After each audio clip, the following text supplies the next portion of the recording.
today is Monday. Ang ating pong menu for today is magluluto lang po tayo ng ginisang sayote.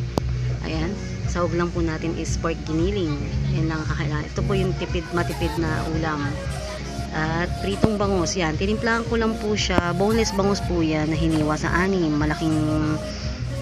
Yung malaking size po kasi yung pinili ko. Pwede siyang mahiwa sa anim na hiwa. Ayan, nilagyan ko lang siya ng asin, paminta, konting toyo at kalamansi para meron po siyang konting lasa man lang, di ba? Ayan. Tapos gigisa lang po natin to, partner ng ating isda. Ayan. So sa ating cooking session ngayong araw is Monday. Magluluto po tayo ng isang sayote. Ayan. Simplihan lang po natin yung ating ulam ngayong araw.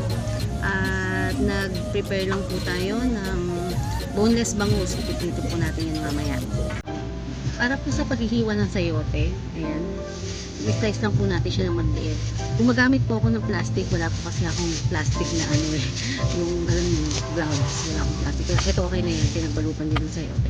Nagbabalot po ako ng plastic. Naghihiwa po ako ng sayote kasi ito po, sa experience ko, pag hinihiwa natin siya, nagmamantsa sa kamay. Kaya kailangan natin ng plastic.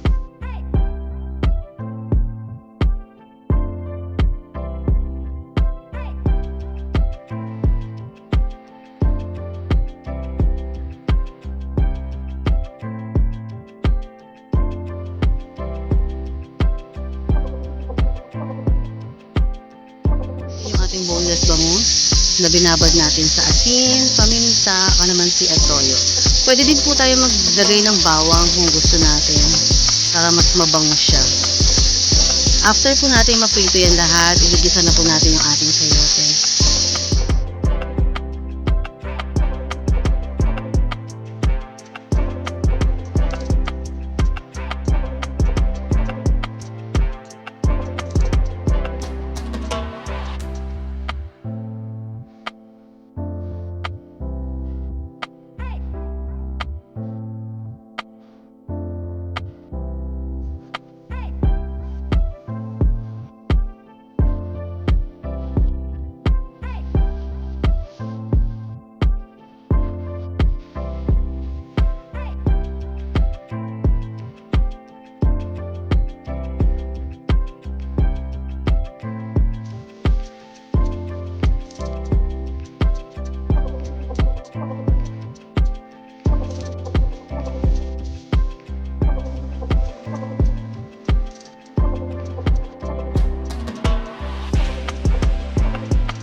hintayin na lang po natin na maluto yung ating sayote and then okay na po siya.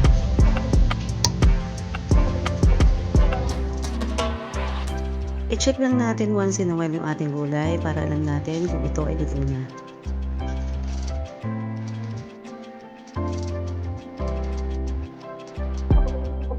Ayan, okay na po yung ating sayote. Ayan po ang resulta ng ating isang sayote. God bless guys. Thank you for watching.